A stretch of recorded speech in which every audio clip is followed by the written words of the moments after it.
I'm Duarte da Silva, and welcome to Twisted History, where we look at some of the most macabre and obscure stories in and around the city of Toronto. On tonight's episode, we're going to hear about a place that most Torontonians already are likely familiar with, especially if you live closer to downtown.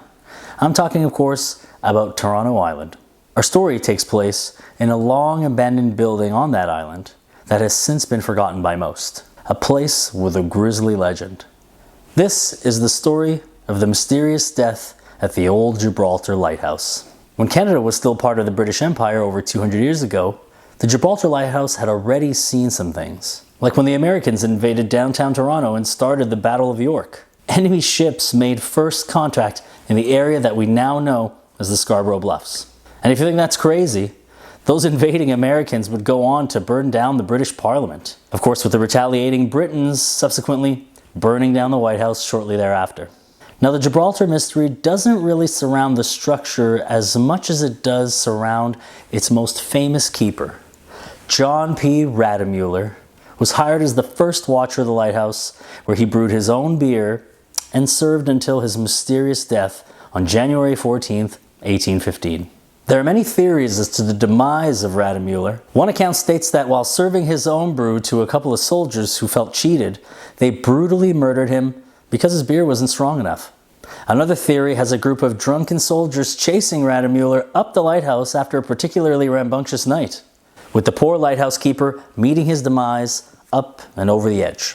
Now, before we talk about what we know, it seems like now is a good time to mention that no matter what theory you go with, most people agree that John P. Redemuller was murdered, dismembered, and buried in multiple graves 3 feet beneath the sand near the keeper's house.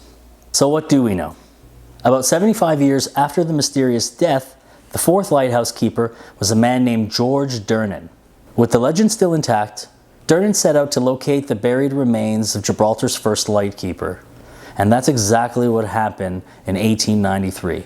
Pieces of a coffin and fragments of a man's jawbone were recovered from the scene.